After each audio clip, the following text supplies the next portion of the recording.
Hello and welcome to the Nerds at Large Spoilercast for Game of Thrones Season 7, Episode 5. Right? Yeah, 5. I'm one of your hosts, Darby Hallman. I'm Jeff Mayo. And first and final warning, all spoilers for the episode that I just said, Episode 5 of Season 7. If you haven't seen it, don't listen to us because we will be spoiling it. Yep. Jeff, I hope people are still listening to us after our controversial, horrible opinions last week. Yeah. We're pretty alone. We lost all two of them. We lost all of our listeners. Jeff, how do you feel about this one? Feel pretty good about it overall. I do too. Yeah, it was a weird one. I can't quite put my finger on why it was so weird. In a way, there's a few things. Okay. Well, it's a weird feeling of a lot of stuff technically happened, but in a way, it feels like a setup episode. It did. It kind of did. Not that that's a bad thing, but no, it's not. Because I think that was like off the in the wake of like that battle last episode. We probably should have expected kind of well, and we got in 3 big battles the last 3 episodes in a row. Right. So I guess we were due for another chill episode, relatively speaking. They have to kind of set the chess pieces back up for us to and we'll get to it, but considering what they set up for next episode, which is surely happening, we're in for a pretty action-packed episode. Yeah, I think it was actually, like, with the title of this episode being Eastwatch, I think we all expected, and especially with the trend of the last few episodes, that, like, I was thinking, like, they're kind of running out of time. I was like, surely that's going to be like a 20-minute chunk, right? And it was like, no, we kept going, and no, it's... So you're going to get your, like, 30 to 40-minute chunk next episode. No. Yeah, and what that tells me is that it's going to be crazy. Oh, yeah. The fact that they put it off till next week means that, I got to the point where I was like, man, I kind of hope this is next week. Yeah, I hope they don't try to shove this in at the very end with like 5 minutes. Yeah, because at some point, I guess when they were in the north, I checked my phone just for the sake of seeing how long we've been watching this. Like, oh, it's been over 50 minutes. Yeah, we don't have long left. Yeah, at some point I started to think like either this ain't happening, or it's going to be a very short and condensed thing. Which it didn't. So that's the big setup, and we'll get into all of that.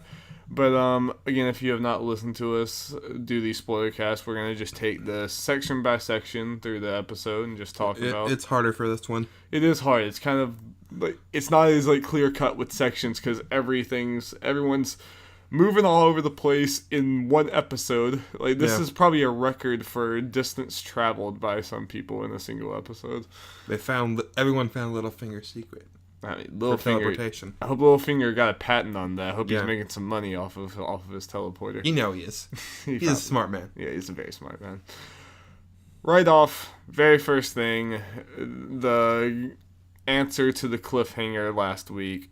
Jaime is not dead. In fact, no, he is not even captured. There's the surprise. That's the surprise. I'm going to get into it, but before, I'll let you get into it first. What's your opinion on the way this was handled? Like, going from last week into this week, like, all together. Okay, so, I made it known last week. I found it weird the fact that when Jaime... Well, we know it was Bronn pushed Jaime off. I mean, we know for sure. Yeah.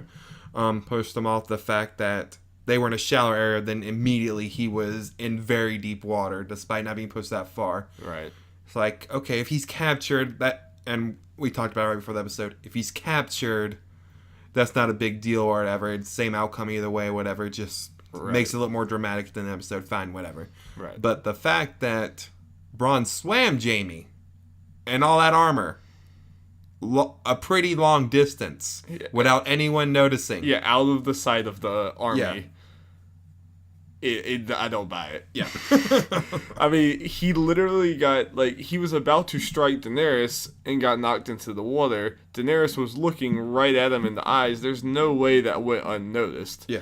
She's surrounded by Dothraki. People are everywhere. She's right there with the dragon. He's in heavy armor. I can put a pass for, like, Bronn swimming him out. It would be hard, but, like, sure, whatever, water, he might be able to, like, pull him out.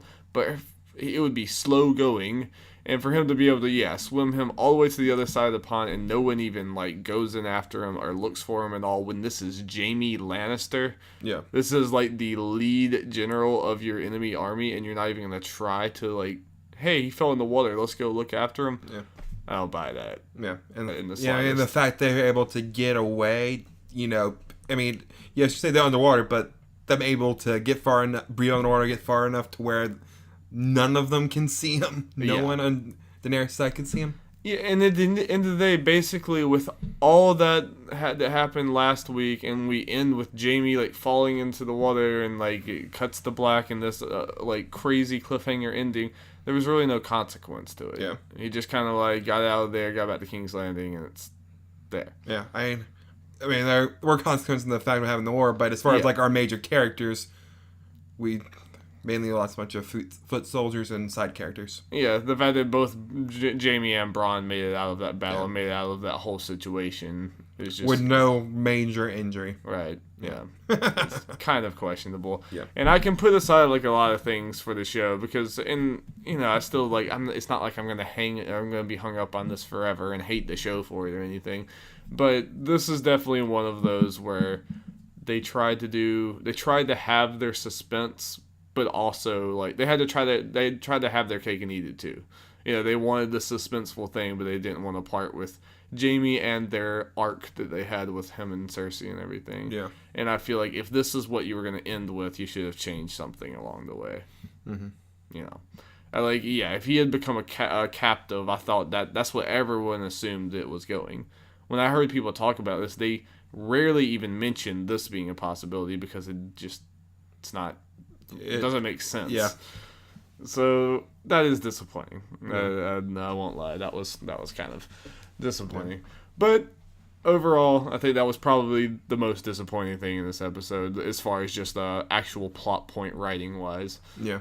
The rest of it, I have some complaints about how fast we're going. I think I felt it the most in this episode than I've ever felt it ever. Yep. But we'll get into those more in others. But let's move over to Winterfell, Jeffrey. Jeff is representing House Stark in the shirt here. I forgot to point that out at the beginning. Yep, finally got a Game of Thrones shirt. I do like that shirt. I need to get a shirt. Yes. If you're listening, tell me what house I should get or anything I should get because I'm wondering. Yeah. I mean, I'm up for anything. I'm not getting Lannister, but besides that, I'm up for anything. Yep. Dorne. Okay, maybe. Sand snakes. Book Dorne's dope, but most people don't know Book Dorne. Yes. So, yeah. All right, Winterfell. Yes. We have another Arya Sansa scene. Yeah. I like this one a lot better than last week's. I don't know about you. As far as just the acting and what I felt from the scene, I was like, okay, we're back on track. This makes sense to me. Yeah. So some more tension already between Arya and Sansa, and Sansa's looking even more like we already have seen her subtly going towards being kind of like she wants power. She wants Jon's job basically. And the fact that the Lords of the North, or whatever, are kind of like wanting Sansa to potentially be a leader. They kind of, without straight out saying it before, hinting at it, but now some of them straight up saying it's like, yeah, maybe we should have picked you. Yeah. Yeah, and that's, boosting Sansa's ego. Yep, which is kind of dangerous. I don't fully trust Sansa anymore. Like, a lot of people, I've always liked Sansa, like, even when other people didn't, but this is looking like they're, like, giving all hints that this is going to go some dark place between her and Jon. Yeah. And maybe her and Arya now. Because now, like, you have Arya sitting here, like, sticking up for Jon, which kind of makes sense from Arya's, like, character and everything. But that kind of throws a whole new wrench in all of this. Because Arya obviously doesn't trust Sansa and has, like, I just have to think about it. Sansa's kind of alone as far as Starks go at this moment. Because technically, Bran's in a way on Jon's side because Jon's after the White Walker. Who knows where Bran is? Technically. Bran's not really on anyone's side, I don't think. Hey, you'll go to Jon's side by default. Yeah, Bran's not Bran, but I know what you mean. So, I mean, this is interesting. Do you think this is going to go, like, how dark do you think this is going to go between, like, Arya, Sansa, and Jon, like this? Here's the thing, though. I'm wondering when they have time for this. Yeah, that is also because we now have 8 episodes left of Game of Thrones, and we can assume next episode John's going beyond. I mean, there's going to show Beyond the Wall. Yeah, he is already behind. The wall, I mean, no. show what's going to happen there, because so people know it'll probably end there. We do not watch the previews. We don't. After episodes, so we don't. All that kind of stuff, like some of you may know, if that's what's going to be shown next episode. We don't. we like to keep it that way. Yeah. So, yeah. Part of me is wondering. I mean, you have some issues about this episode for being rushed. Is this whole conflict's going to be rushed? I think it is. Yeah, and it could be one of those things they could just be trying to build the tension between us, but then they kind of end up settling it and figuring it out anyway. Mm-hmm. And it could be that way. But one other thing that I haven't really thought about until now, like I kind of had like suspected that it might start going this way where the Northmen are like pushing Jon aside and wanting Sansa. It could get to the point where like Daenerys keeps telling Jon to bend the knee and stuff. It might be, even if he does, he might not be the one that she needs to be talking to. It might end up being Sansa. I've had that thought too. And I don't know. I don't think Sansa's gonna like. I don't know how Sansa would react to Daenerys. Probably not kindly. Probably not. It could be interesting, and I could see potentially Jon being on Daenerys' side at some point, but Sansa not, and then by default not. We'll get to it more later. Probably Daenerys seems to be more kindly to Jon, so she may very not kindly. Yeah, so she may not. She may take away the whole thing. You need to bend the knee. Yeah, potentially. Yeah.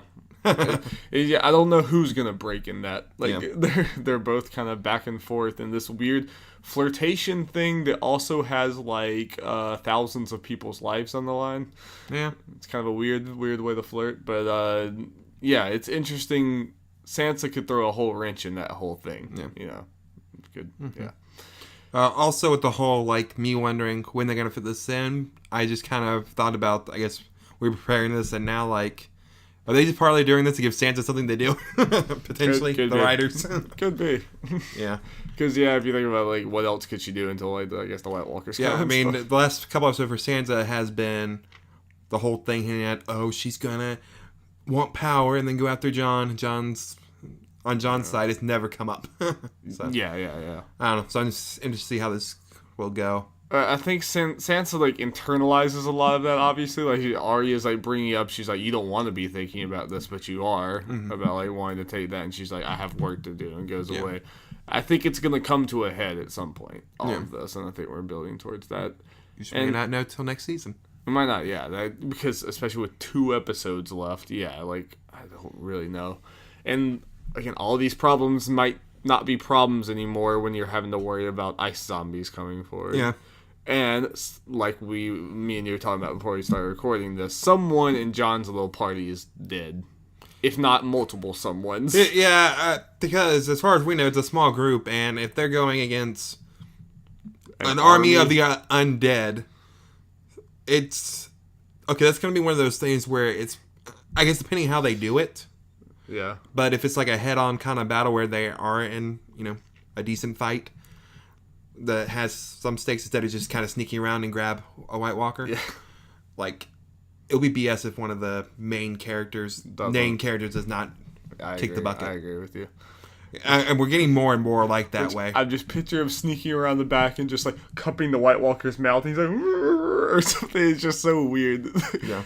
Let's go steal a White Walker away.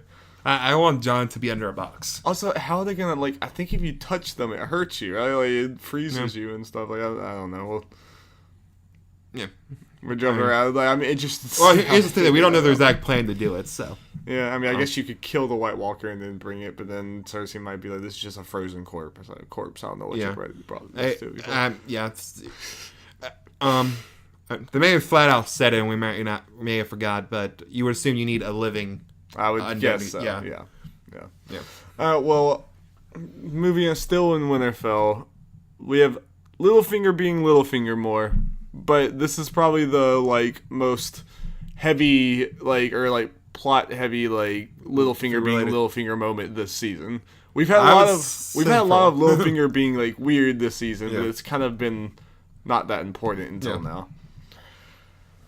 So we again, this is like right off the episode. We haven't seen all the fan theories online or whatever if people have figured it out, but we did pause it and tried to read the letter that Arya found. Yeah, that Arya found with Littlefinger. We couldn't really figure out. All we could figure out is that it must be a pretty old letter because it talks about King Joffrey. And it says somebody's murdered by wounds inflicted at something. Yeah, you don't see... It's a pretty long letter when she points it out, and we can only see the middle of it. Right. So missed a lot. So, yeah, where's...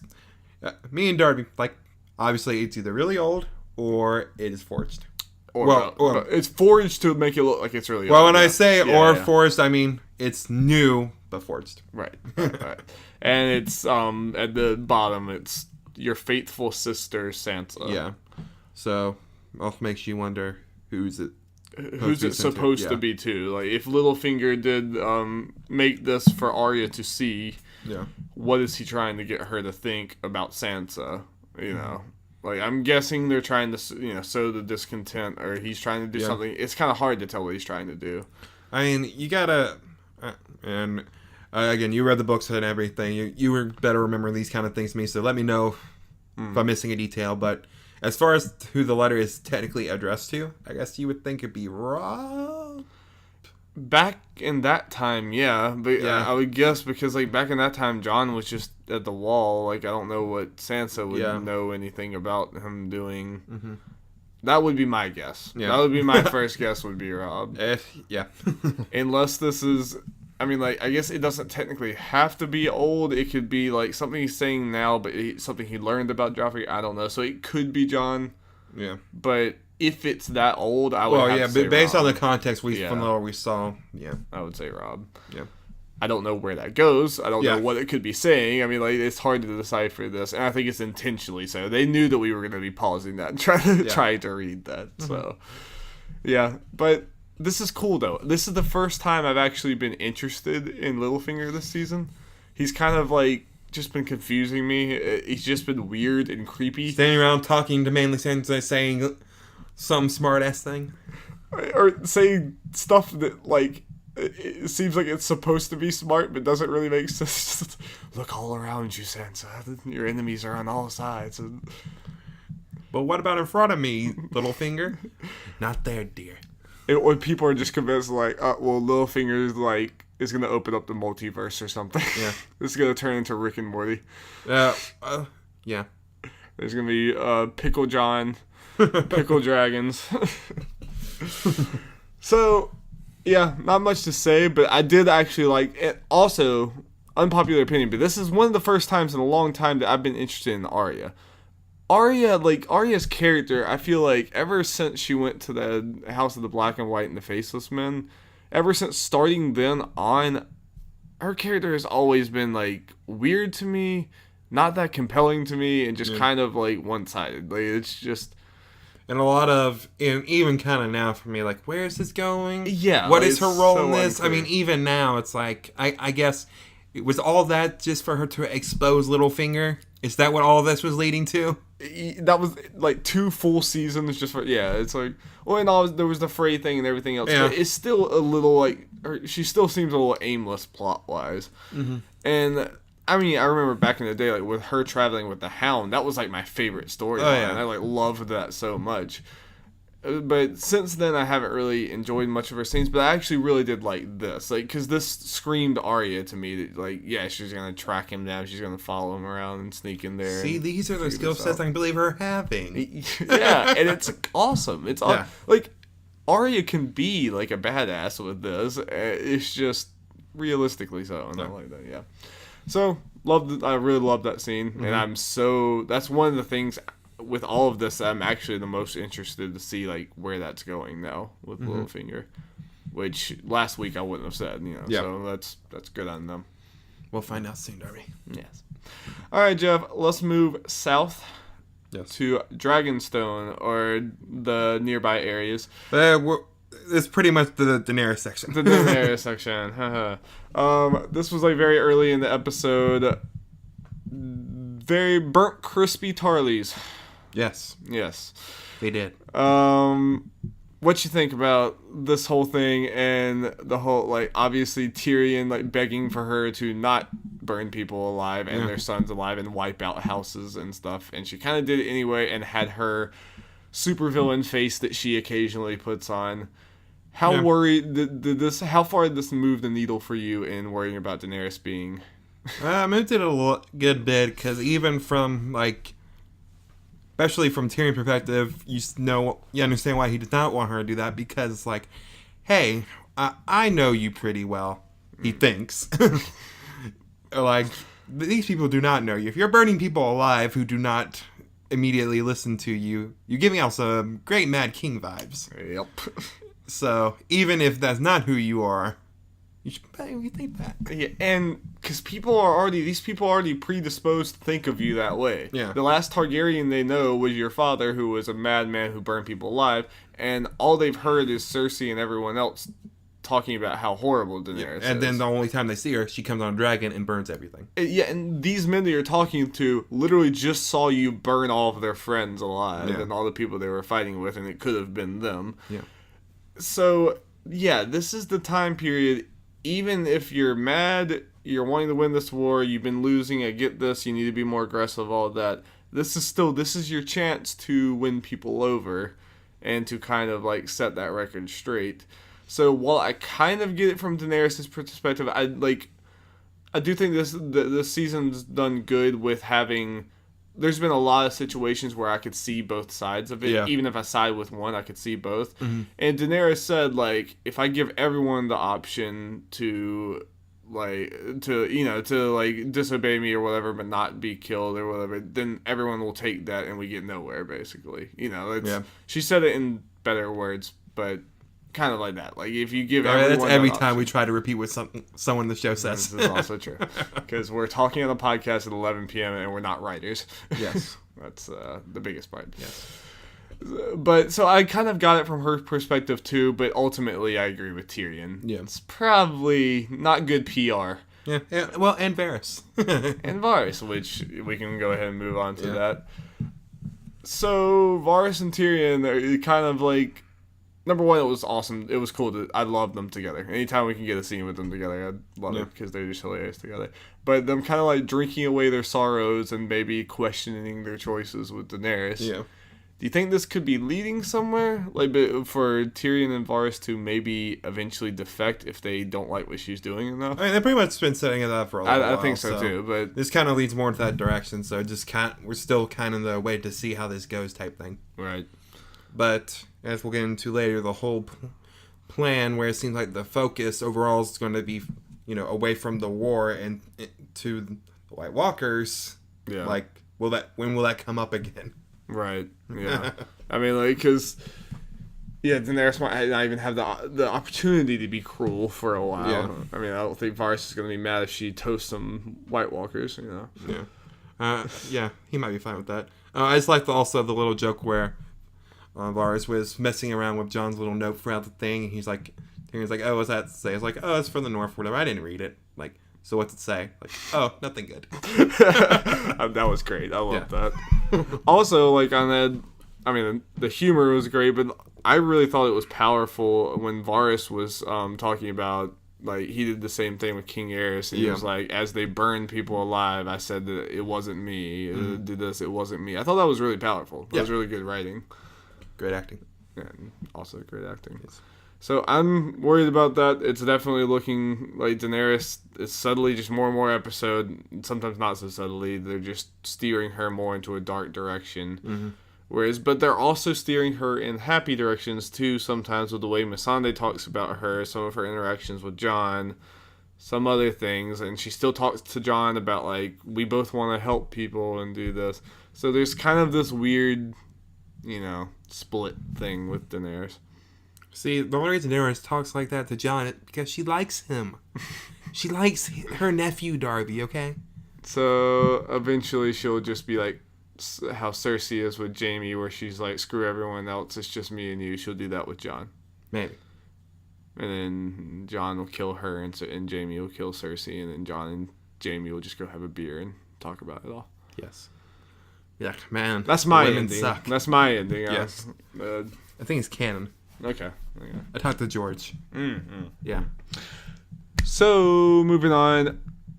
Jon was all buddy-buddy with Drogon. Yeah. Very buddy-buddy.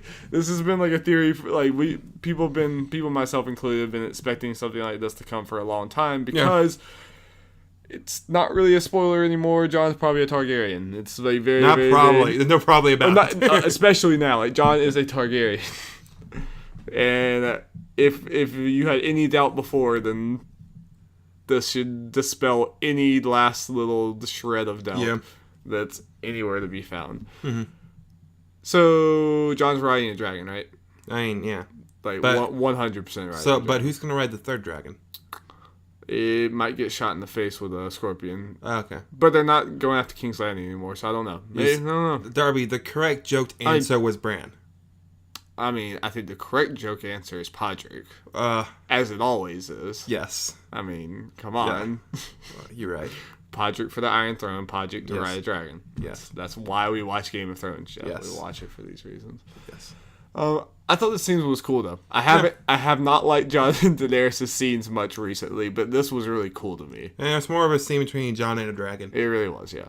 But Emilia Clarke's, like, her facial expression was really good though. Her, like, look of confusion and like what's going on? Yeah, because they did it from like first person view from her perspective, and you could see she does not really see what's going on. And she's probably just like, everyone's always been afraid of my dragons. They don't interact with anyone but me. It's like, what's going on here? Yeah, especially since I think they've kind of set up Drogon's the most aggressive. Yeah, and I'm wondering if she has anywhere in the back of her mind she started to think about him being a Targaryen. It probably, from her perspective, it would make no sense. It's like, how in the world would he be from her perspective? There's no chance of any of her family being alive. Yeah. But I just wonder if that crossed anywhere in her mind to explain it. Or probably not. Because I feel like they would have given her a little more of a suspicious look than a kind of happy look. Yeah. They gave her. It was probably just, oh, look, my crush likes my dog. Yeah. Basically. Yeah. That's the vibe I got from it. My baby approves of my crush. Yay. Yeah, but I don't know if this is ever going to lead to anywhere. Because I brought it up again, the whole thing about Davos pretty much saying, hey, he died. And then Daenerys bringing it up. It's so close. We were so close to it coming somewhere. Yep. They were obviously building towards that. But then now he's gone. Yeah, I didn't think about that. Now he's not there anymore. George has had to come back and make his entrance to that part. Jorah, worst time. Gah. So yeah, Jorah's back. Jorah's back. Yeah. I mean, it was cool to see their reunion once again. Yeah. Grayscale plot was so fast. It's so far. She's like, oh, you found the cure? Yep, found the cure. All right, good to go. Let's do this. I mean, we might see how it pans out later, but it's one of those things. What's the point of the Grayscale plot? Getting him away for a while? I guess the right thing to actually come out of it is a friendship between Jorah and Sam. Yeah, and now Sam's leaving, so that might... Mm. But, like, it wasn't like Jon needed convincing about Jorah through Sam or anything. I mean, Jorah's with Jon right now. It's just... I don't know. Yeah. Just one of those things. It is. Well, plus, that may not be what happened in the book, so, yeah. Things happen differently in the books, but Grayscale, someone does have, Grayscale in the books, and I do kind of think that the show did it just because the book did, and then they decided we're going to do something else, so they had to kind of back out of it. I don't know if that's true at all, but that's just the vibe I get, because there's no chance that it's going to go this easily in the books. Mm-hmm. The scenario's different, and just, there's no chance. That ain't happening. So, I think it's one of those that maybe started out the same, but then they were like, we're going to veer off and do this. Yep. They also thought... lack of time. Oh, and they also, when they were writing season 5, they thought that the Winds of Winter was going to be out before the next season, because that's what George was saying. Yeah. So, yeah. That wasn't quite... I don't think they were having to write everything at that point yet, but now they are, obviously. We don't know by season 5. They were trying to... paces so they can make sure that happens. They tried their dang hardest. Yeah, I don't envy them. They sure they got the books. Yeah. I mean, do you have any more about Jorah just arriving? We're gonna get into as far as just the rising part yet. No. Yeah. All right. Well, let's move on to this grand plan that went on. The plan. So, anywhere in your mind did you ever think of something like this happening? This sort of plan? No, I mean, I guess I figured that potentially the end goal of this, you would assume, could potentially happen where White Walkers come in, so Cersei has to join them anyway, potentially. But they're not expecting them to plan to go grab one to convince her that these are real. Yeah. I didn't, even as they were saying it, I had to take a second. I was like, why are they so set on we have to convince Cersei about this? But the more I thought about it, it's like, okay, well, I mean, yeah, Daenerys has a point. If you just abandon this and go forward, then Cersei gets to take the whole realm, and she's a horrible ruler, and that'll be bad for everyone. Yeah. And by the time they're done with the White Walkers, they'll be hurt and weakened, and their numbers will be weakened, and they'll turn around, and Cersei will be able to just walk all over them because Cersei was able to prepare. So I get how they're like, we either have to kill Cersei and take her down, or we have to convince her and go. And convincing her would be the faster route if it works, or the less bloodshed route if it works, and you'd have more people able to go fight. Yeah. So I get it. It was just very weird. I just did not predict this. Yeah, I guess the whole thing is the White Walkers are closer than I thought, because there's this scene we've got to put down the list, Darby, but the whole Bran orient to the Ravens and seeing them. Yeah, which is also weird to me because Bran saw them there, sent the Raven, Jon came all the way there, and they're still not there. The White Walkers still haven't attacked. I mean, yeah. Don't think that's too hard. I know. I'm sorry. This is just timeline stuff. Weird. See, we got Matt Pat going to look into it to see if, looking at the footage to see how fast the White Walkers are walking, and then all this mumbo jumbo. I'm sure he'll have a video about the time travel stuff soon. And he'll probably see what's real and what's not, or what can be debunked. Yep. Yeah. So weird plan, but it's a plan that puts a bunch of people we know together in weird ways. But am I the only one that thought the Tyrion Davos stealth mission was risky as heck? Oh yeah. I'm like, oh boy, is this who sanctions this? I don't know. I mean, just imagine if they did get caught, which they almost did. You just lost your hand, and Jon just lost his key advisor. Well, they both pretty much lost their hands. Yeah. They both lost. I forget to think of Jon as a king, but they basically both lost. I don't know if he's directly said Davos is the hand, but he basically is. I mean, So it worked out, but boy, is that a risky move. Yeah. Very, very risky move. But this led to two things. Yeah, two different things. First, Tyrion and Jaime reunited. Yes. Something kind of been waiting for in books and show for a very long time, ever since the end of season 4. It was in 4. 4, yeah. When Tyrion left. So, cool to see this. I can't help but wish that I could have seen a little bit more of it. Yeah. I mean, what was there was good and emotional, and I thought in both of them, Peter Dinklage and Coster-Waldau, I forgot, Nikolai Coster-Waldau, both phenomenal actors, and it was great. I just wish that I want to hear them talk about everything. Yeah. I want to hear them talk about what Olenna just said to him. I want to hear, Tyrion tell Jaime about everything that he's been through, and I want to know, did they leave on good terms? Yeah. Or do they still kind of, does Jaime still not real, does Jaime still resent him? Yeah.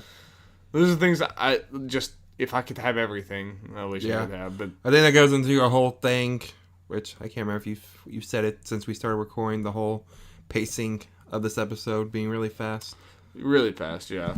So stuff like that, they don't have as much time for. Yeah, and I get that. I mean, because this episode was insane. I mean, I have to kind of let this go a little bit, and I am, but I couldn't help but think we're sitting here and Davos and Tyrion, they had scenes before this, and then they think of this plan oh yeah, we'll go to King's Landing and do this, and I'm like, okay, that might be next episode or something. It's nope, they're in King's Landing. Okay, I'm like, okay, this is going very fast. The guy's talking to the Tyrion or whatever, and Gendry, which we were about to talk about. I'm like, okay, cool, and then oh wait, no, they're back. The very next scene, they're back. and then John's at the wall. It's like so many things. If this happened back in like season 1 or season 2 or something, that would have been 4 episodes probably. Yeah. And I can't help but think, as awesome as this is, it would just be so nice if they actually could take their time with these things. I feel like it would be less jarring to me if they were able to do that. Yeah. If they were to give them the space that they deserve. Mm-hmm. But I get it. I mean, they have to speed up here. But anyway, moving on. Gendry, Jeff.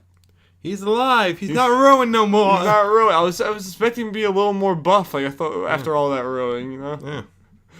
Because I just love that they put the line in there that I thought you'd still be rowing. Sir Davos, still best character. Still, yeah, absolute best. And HBO is aware. HBO is very aware of the jokes and the memes. Yes. But I liked Gendry a lot. Yeah. He kind of is different. He's like different than he was before. Kind of. I can barely remember him. To be perfectly honest in the show, but I like immediately like I think he kind of stole all the scenes he was in because I mean like he bashed the Lannister guard in the head with a warhammer and jeez, that was brutal. Gonna bust some White Walker skull and just the whole like, all right, don't tell John any of this. He walks up and immediately he's like, hi, I'm Robert Baratheon's son. Yeah, we're both bastards. Yay! I love that. I don't know where they're heading. I don't know if Gendry's really just going to be another like attacker against the White Walkers, and that's all that he's gonna. That's the only role he's gonna honestly, play. I assumed before this that they were gonna.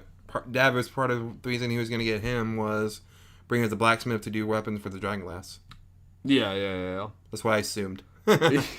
Which I get, he did say like I guess you'll need a smith up there or something. Like so, I mean he'll be doing that. I just wonder if like he's part of the end game, like more than just like making weapons and fighting and stuff. Yeah, that's enough. I'm just wondering if there's something more to him coming back into the story. Because it's been a long time. I want to see a Gendry Arya reunion. It needs to happen. It's kind of like makes me sad that they passed Arya by, but I mean it makes sense. But I'm going to go ahead and call it now.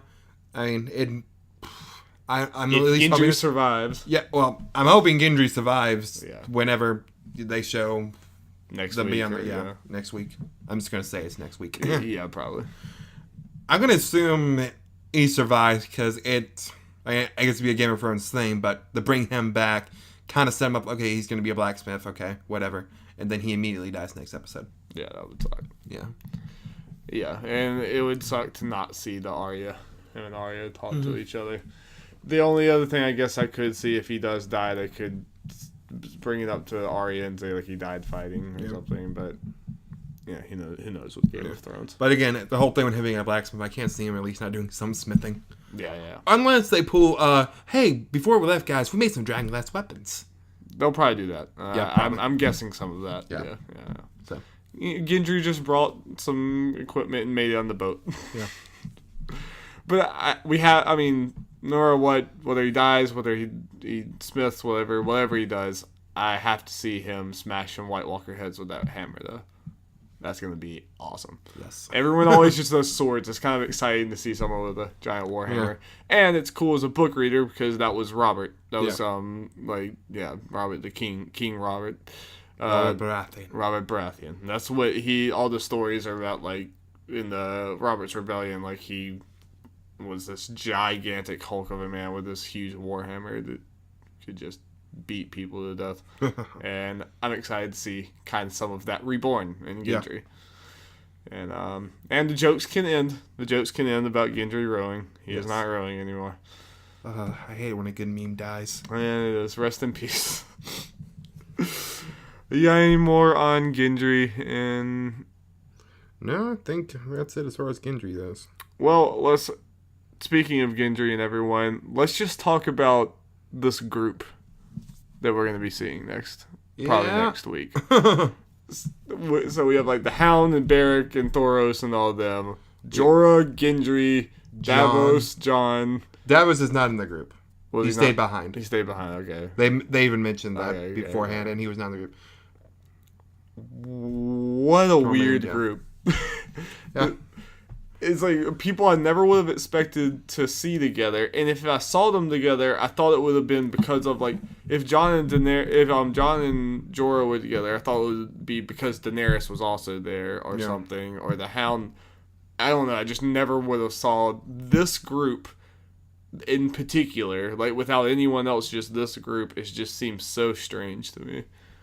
But it's exciting because there's a lot of characters that we've been watching on the show for years, but we've never seen them be able to have scenes together, and probably some intimate scenes because they're going to be fighting and dying together and stuff. Mm-hmm. So this late into the game, we have lots of new possibilities and character interactions and stuff like that, which is very interesting. I want to hear Jon and Jorah talk to each other, except for the fact that I don't like the weird, like, almost like jealousy that is probably going to start building between them over Daenerys. Yeah. Because it's going to get weird. Yeah. But aside from that, the Hound and Jon, I want to hear them. I want to hear all of them.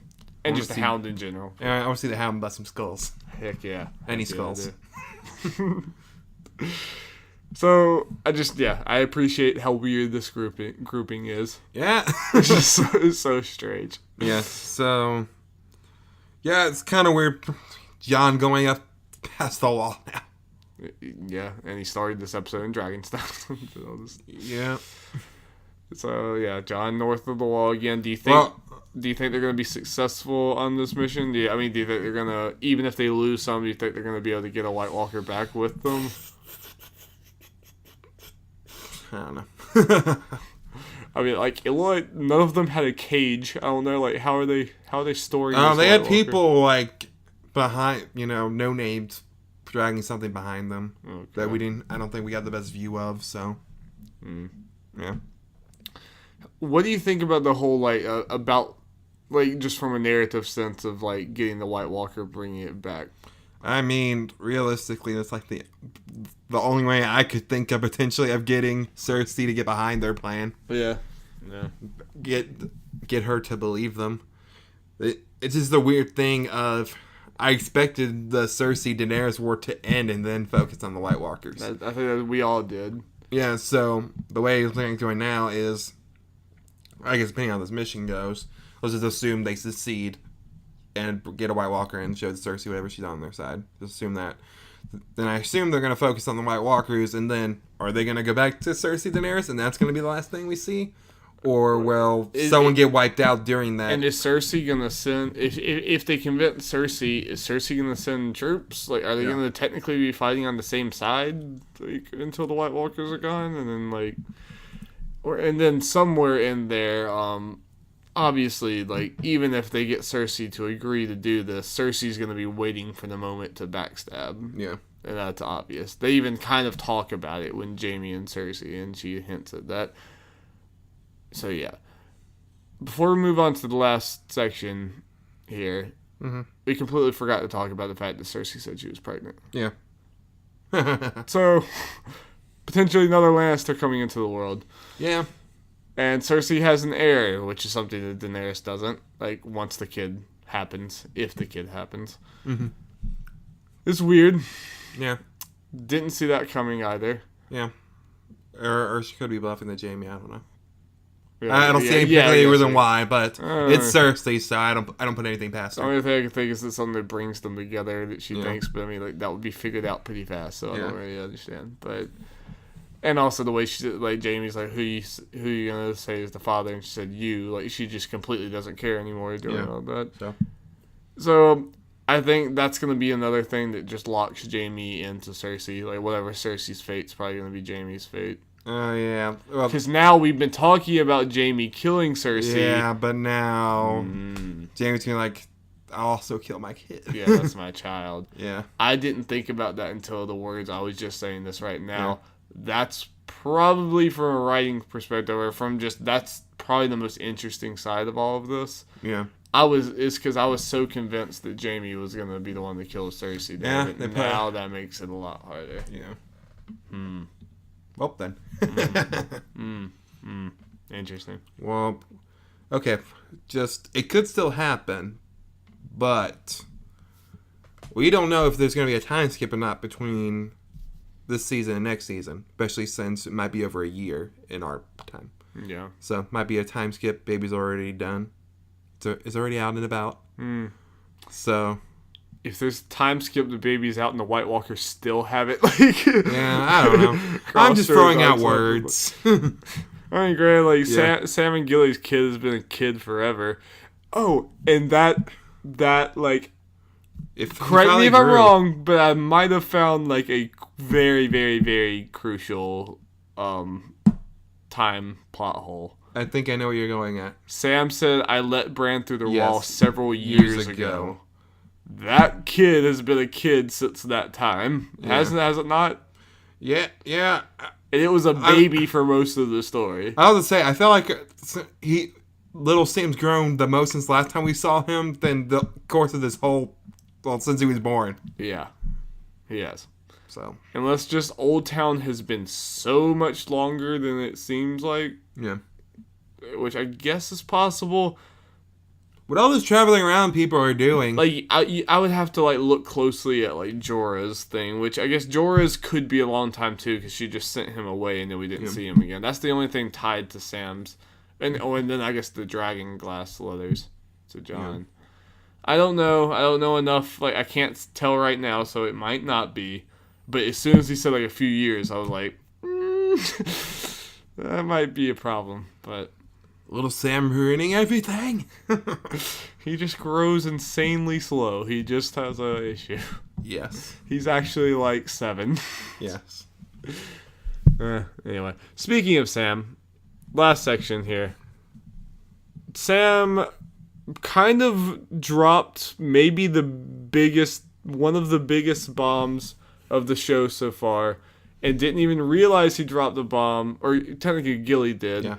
And it was right after talking about bowel movements. Yes.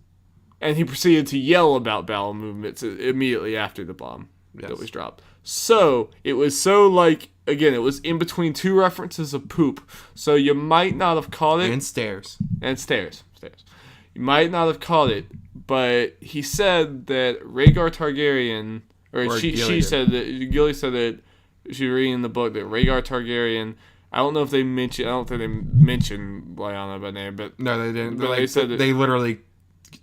Sam cut Gilly right before she would have said her name. Yeah, he said that he annulled his marriage with, whatever, Martell, I forget, the Dornish wife, and married, which is going to be Lyanna Stark, at a place in Dorne, which the Tower of Joy, which that whole thing we saw with Jon being born, is in Dorne.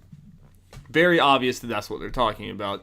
So this means that Rhaegar and Lyanna are technically, actually legally married, which, this is a big walk, but all the way down, Jon is their son. We all know this. Jon, technically, if we go by the laws of Westeros, has a better claim to the throne than Daenerys. Bum, bum, bum. It was kind of not completely clear before because he would be a bastard if Rhaegar's marriage before was still on. Yeah. But now that it's clear this, Jon would be next in the line of succession. Now, of course, this doesn't mean anything when no one knows this. And even if they heard this, they probably wouldn't believe it. Partly because... And, you can be heir to the throne, but if no one supports you, it doesn't matter. That's how Robert got the throne. I mean, Robert wasn't heir to the throne. They overthrew him, or whatever. So, a lot of things have to happen for this to matter anyway. Mm-hmm. But if this does get out to Jon and Daenerys, this could be a rift between them, potentially. And it could cause some conflict if this news gets out. Mm-hmm. Which Sam is leaving Old Town, at the end of there. Yeah. And they don't act like they really know the significance of this, but it's at least out there, and Bran is there, and Bran knows everything. But here's the thing about that, though. And Gilly didn't finish reading it, and she doesn't know all these family names. They have no significance. No, they obviously haven't pieced it together. That's why Sam was yelling about something. No, that's the thing. Sam wasn't really listening. He just heard Rhaegar. Right. He didn't hear anything else, so it's like he doesn't know what technically. He doesn't know the significance. Obviously, he doesn't even know necessarily what it said. Right. And Gilly won't know anything because, she doesn't have the context. She doesn't have the context. Yeah. So that could have been just an audience thing, and at least from Sam's perspective, unless they took that thing with them, right? And it just suddenly that page comes up again. Yeah, it may never come up from Sam's end. It might not come up, and it might not end up being important. But they obviously put it in there for a reason. Whether that reason was to complete the fan theory circle and like lock it in, like, yep, yeah, that's the way it is, and that could just be a fun thing that no one ever ends up knowing, that we know as an audience, but they don't know. And it would still be cool. Mm-hmm. But I have a feeling, especially since it's in the show like this, and they're kind of they're staggering this reveal. They have Lyanna, but they didn't say Rhaegar last season. Then they have this, like saying Rhaegar and Lyanna's marriage, or Rhaegar and we don't know, someone's marriage in Dorne there. And then something down the line could have fully reveal Rhaegar. Yeah. We already know this because there's been fan theories. People have known this for years and years and years and years. So it seems clear that they're trying to do the boom, boom, boom, like 3 different reveals. Mm-hmm. At least to me, it seems like. Oh, yeah. And I think it's going to have some sort of significance for all the time the show is putting into it. Oh, yeah, I agree. I'm just saying, it's probably not going to come from Sam. Probably not. But fascinating, though. Yeah. I got, like, kind of nerd excitement craziness as soon as they said that. And I started pointing at Jeff. I was like, they're talking about the thing. Yeah, the thing. They did the thing. So I was excited. Yeah. I was excited about that. You think Sam's heading back to the wall? I guess he's heading that general direction to try to find Jon. Where else he'd be going? Yeah. Where else could he go? And then at some point here's the thing. That'll be interesting. Well, Sam and Jorah are buddy now. Mm. But when will Sam find out that Daenerys, who's now an ally with Jon, killed his family? Yeah. Yeah, and how much will he care? How much will he... I mean, I'm sure it's still his family. He's going to care and everything. Yeah, that could end up being... Like, yeah, I could definitely see that coming into play, I'm sure. I see no way it's not going to. And what would that happen with Jorah? Jorah's like, I owe you my life or whatever. But then if Sam's like furious at Daenerys, Jorah also like pledged his life to Daenerys, so it could be like, don't know where your loyalties lie there. Mm-hmm. Also, on the more lighter side, I guess Sam doesn't have to worry about anyone coming back to take that sword back. Yeah. His family's kind of dead now, so that Valyrian steel sword can go to use at the wall if he takes it up there. Yeah. No Tarly's coming back to take it from. Yeah. I don't know. Yeah, payments to the sea. I'm just surprised Sam wasn't kicked out. I'm still amazed. He went out on his own free will. Yep. So surprised. All right, Jeff. I think we are wrapping this up. Yep. Do you have a highlight and low light for this episode? Low light, Jamie. The surviving in the beginning. The reason for it. The same one. I can't pick necessarily a highlight on top of my head. You go, Darby, what I think. I haven't thought about it too much either. I mean, like, my low light would clearly be Jamie, too. I mean, that was the worst part of this episode, was that... Oh. Okay, I got my highlight. Okay. The setup for next episode, you assume with that team. And them just walking off into the thing, and then boom, credits. So like, we know something good's going to happen. Oh, yeah. Again, like, it almost makes me more excited that they held off this episode, because, again, that just means that you would assume it's going to be long. Yeah. And we've talked about a bunch of characters we really like. Mm. The stakes could be high. Yeah. And I mean, we might lose some of them, but yeah. They've weaseled their way out of character deaths too much this season, so it needs to go down. Like, people need too much plot armor so far. Yeah, way too much. So the plot armor needs to come off in these last 2 episodes, and we need to. But Jon can keep his. Yeah, I mean, there's some plot armor is very strong, Jeff, for a while, but I want Gendry to have some plot armor. Just a little bit, please, at least a little bit. And the Hound. Yeah, all right. My lowlight's Jamie. My highlight, it's hard. I liked a lot of things in this episode, and there was a lot of like more subtle things. in this episode. Will you allow me to have 2 highlights? Sure, why not? All right, number 1, the reveal with Sam talking about with Rhaegar and Lyanna. That was just so nerdy awesome for me to be like, hey, it's legit and all the this. Implications. Yeah, it's so many implications that it just fascinates me to think about. My other one is I really, really like the Varys and Tyrion scene. It was kind of more simple, but it was like I felt like it was so true to those 2 characters. Yeah, and it was kind of cool to see like they've had an interesting arc where they like kind of started to get to know each other, but they like back in like season 3 when Tyrion was the Hand, but they both were kind of working for their own means and didn't quite trust each other. And then it goes to like Tyrion's in a desperate spot and Varys helps him. They both like Varys helps him like get on Daenerys' side, and now they're both kind of like, did we make the right choice? And sitting back like these powerful men are kind of sitting here like we might have messed up, and they're just drinking away like I don't know what to do. And it's weird to see Varys in like kind of a helpless situation like that. And I thought it was like really good. And those are 2 of my favorite actors and characters on the show, and I just love seeing them talk. I thought it was a really good scene. It was a good scene. Yeah. Well, do you have any parting thoughts for this episode, Jeff? Good episode. Good episode. I would have to say this could be unpopular opinion. As a whole, probably better than last week. Just as a whole. I agree with you. As a whole, that battle was in like top 5, and easily top 5 Game of Thrones like scenes of all time, if not like top 3 or 2. It was crazy, especially on rewatching. It's insane. But overall, I think there was more to like in this episode on my end, our end at least. Yeah. Gets me excited for what's coming up. Setting up some very interesting things and going in a lot of directions I didn't expect, which is cool. That's been the interesting thing about the season so far. We've since the season's starting, we keep on changing as the season goes, like what we expect to happen or a couple of things we're expecting. And they go in different directions for a lot of them. Yeah, I've thought that every time I think I have it figured out, there's like some sort of turn, and I'm like, oh, okay. Yeah, and for everything I guess right, there's like 2 things that's like, no, didn't see that coming. Yeah, and they've been, I didn't see that coming in a good way. Right. And this stuff makes no sense. What were they thinking? Yeah. I agree. Well, thank you so much for listening to this. I was gonna say listening along with us, Jeff, again. Thank you for listening to the Nerds at Large Spoilercast for Game of Thrones.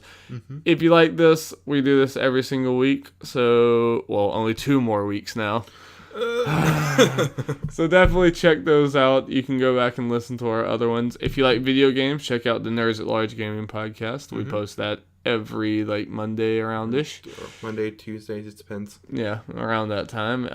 It's Nerds at Large Gaming Podcast on your podcast services, or just Nerds at Large on YouTube. And I think that's it. Yeah, I think that's it. Check out this week was a good podcast. We had a good friend of ours named Jacob Hamill on it, and I think we had a very good time. It's a very good one. So yes, indeed. Check it out. All right, we will see you guys next week. Bye.